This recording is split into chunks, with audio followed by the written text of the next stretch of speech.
right, we're going to pick up. Good morning again to Morning Manna. It's Wednesday. We're going to pick up right where we left off in Titus chapter 1, picking up in verse 15. I'm going to go back and touch on 14 as well, though. But verse 15 says, "To the pure, all things are pure. But to those who are corrupted and do not believe, nothing is pure. In fact, both their minds and consciences are corrupted. They claim to know God, but their actions, they deny him. With their actions, they deny him. They are detestable, disobedient, and unfit for doing anything good."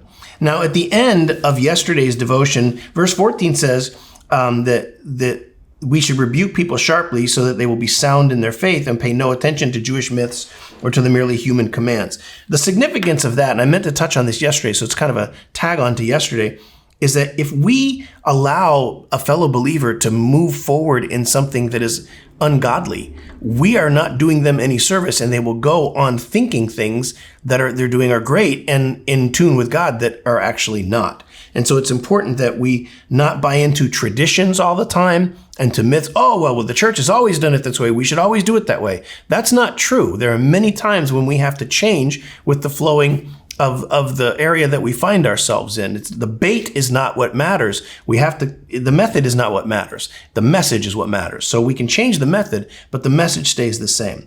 Now he says this one, "To the pure, all things are pure." Why is that? Because there's purity, and purity stays pure is when it's surrounded by purity. But when you put something impure into something, it tarnishes it. He says, "But to those who are corrupted and do not believe, nothing is pure." Because there is no variable, there's no moral character to define what is pure and what is not pure to the non-believer. In fact, he says, both their minds and their consciences are corrupted. And I want you to think about who you used to be. The moral ethic that you used to fall under. Everything was accessible to you when you weren't a believer. Anything you wanted to do would go. But once you became a believer, there's this underlying moral code that says, hey, right and wrong. And you have to fall up underneath that. So when you don't believe, your minds are inevitably corrupted and your conscience is not pure. They claim to know God, but by their actions, they deny him. We see a lot of this in the church today. People who show up on Sunday, but don't involve themselves in any kind of works of ministry. And when we do things like that, we're like coming to church on Sunday to score points or to get a tally or to mark a checklist up in heaven for God. God is not concerned with not just your church attendance. God is concerned with what's going on inside of your heart. It is the heart of the man that God knows. And the Bible is clear is that only God can see into a man's heart. And that's significant. So what's your devotion today? Seek purity.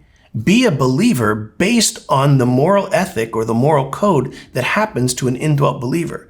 When you invited Jesus through the power of the Spirit to live inside of you, you believe that he's going to lead you into what, JT? All truth. All truth. Do you see a theme here? So that when we have that moral code of knowing what is right and what is wrong, we can exercise and step in it in faith.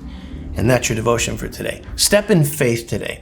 When you're confronted with the opportunity to do right and wrong, choose right. Might not always be pleasant, but it's always right. As always, guys, remember to like, subscribe, and hit the bell icon so you can be made aware every time we put out a new video. Go bless somebody else today. Expect nothing in return. Watch what happens in your life. We'll see you.